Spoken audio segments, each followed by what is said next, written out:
आजिज धामरा साहब, अगर एक अच्छा काम होने जा रहा है, अगर सियासत में करप्शन खत्म होने जा रही है या हो सकती है समल से, तो क्या एतराज है ऑपोजिशन को? बिस्मिल्लाह रहमान रहीम। देखें बैरिस्टर साहब, पहली बात तो यह है कि ये एक नया कानून बनने जा रहा है या कानून में अमेंडमेंट होने जा रही है। अगर अमेंडमेंट होने जा रही है तो पाकिस्तान के अंदर एक जमहूरी निज़ाम है, पार्लियामानी निज़ाम है, वहाँ पर इदारे मौजूद हैं, पार्लियामेंट भी मौजूद है। टाइमिंग क्या है? टाइमिंग यह है कि अगर आपको कोई अमेंडमेंट करनी है, 2/3 मेजॉरिटी से करनी है, तो आपको न सिर्फ अपनी पार्टी बल्कि तमाम स्टेक होल्डर जो असेंबली में मौजूद होते हैं उनसे बातचीत करनी पड़ती है। फिर वो बिल आता है और वो डिस्कस के लिए कंसर्न स्टैंडिंग कमेटी के पास जाता है और स्टैंडिंग कमेटी के बाद फिर वो आता है हाउस में, फिर होती है उस पर वोटिंग। मगर पाकिस्तान की पार्लियामानी तारीख में पहली मरतबा हुआ कि एक जमात जो क्लेम करती थी कि ये बिल्कुल गलत है और हम इसमें ये तब्दीली लाते हैं, मगर वो पहली मरतबा हुआ कि इनके वुज़रा ने असेंबली के अंदर, असेंबली इनके हुकूमत के बाद आने वाली असेंबली में सबसे ज़्यादा शोर शराबा, गड़बड़ की, गालम गलोच की और इनके वजीरों ने कोरम को पॉइंट आउट कर दिया। ये जो आपका एक बयानियत है ना, अभी आपने इंट्रो दिया, इससे मेरे ख्याल में पूरी पाकिस्तानी कौम इत्तेफाक करेगी। मगर जो हुकूमत में है वो कौन सी पार्टी है? वो पार्टी है जो कहती है कि हम ये सारा गंद ख़त्म करना चाहते हैं। वो कहती है कि हमारे पास एक वीडियो है 2.5 साल पहले, मगर वो शो अप करती है जब सेनेट इलेक्शन करीब पहुंचते हैं, तभी उन्हें एक सुप्रीम कोर्ट में जाने की ज़रूरत पड़ती है, इंतज़ार नहीं करते। फिर एक आर्डीनेंस आता है, फिर अमेंडमेंट आती है, फिर उस अमेंडमेंट का जो हुलिया बिगाड़ा इन्होंने फ्लोर ऑफ द हाउस, वो पूरी कौम ने देखा। अगर आप ये कहें कि पाकिस्तान में असेंबली की कोई अहमियत नहीं है, बादशाह सलामत की हुकूमत है, बादशाह सलामत का मूड हुआ और उसका फरमान हुआ कि सब लोग जो है अमेंडमेंट को छोड़ें, असेंबली में हाथ उठा के मैं बात खत्म कर रहा हूँ। मैं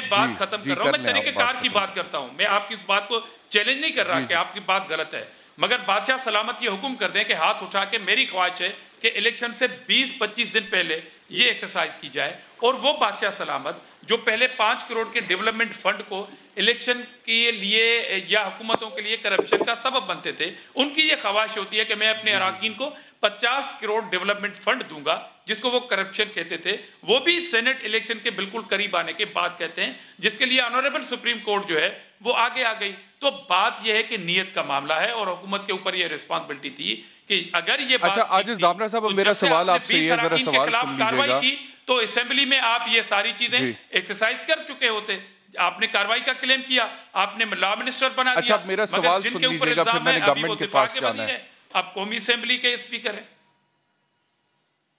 अच्छा, अक्टूबर 2020 में आप सही कह रहे हैं कि पार्लियामेंट में आईनी तरमीम लेकर आई है पाकिस्तान तहरीक इंसाफ, उसके बाद इन्होंने सदारती रेफरेंस भेज दिया जनवरी 2021 में, और उसके बाद ये मशरूत ऑर्डिनेंस जो है ये इन्होंने इंट्रोड्यूस करा दिया। अच्छा, मैं मानता हूं कि पाकिस्तान तहरीक इंसाफ की इस हवाले से हिकमत अमली ठीक नहीं रही है और उन्हें आप लोगों को पहले से कॉन्फिडेंस में लेना चाहिए था और इन टाइम लेजिस्लेशन को मुतारिफ कराना चाहिए था। और पार्लियामेंट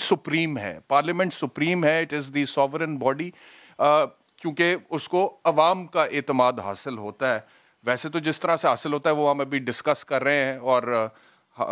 सर पीट रहे हैं कि जी ये अवाम का एतमाद नहीं है अगर कोई पैसे देकर सेनेट में आ जाता है, पार्लियामेंट में आ जाता है।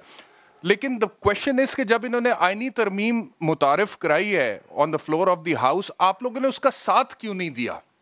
चार्टर ऑफ डेमोक्रेसी में 2004 में एक शिक थी जिसमें पाकिस्तान मुस्लिम लीग नवाज और पाकिस्तान पीपल्स पार्टी ने खुद ये कहा कि सेनेट के इंतखाबात ओपन बैलेटिंग के जरिए होने चाहिए, करप्शन खत्म होनी चाहिए। Now there is an opportunity sir, तो आप लोग 2/3 अक्सरियत से एक आईनी तरमीम पास कर देते, ना ये सदारती रेफरेंस में सुप्रीम कोर्ट जाते, ना ये मशरूत ऑर्डिनेंस लेकर आते, ना ये बोखलाहट का शिकार होते, और सबका मुल्क का फायदा होता है, ईमानदारी मेरिटोक्रेसी को फरोग मिलता। सर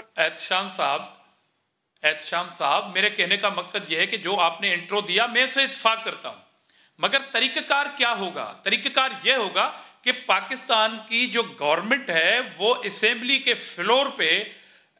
इनके वजीर जो हैं वो पॉइंट आउट करेंगे कोरम को।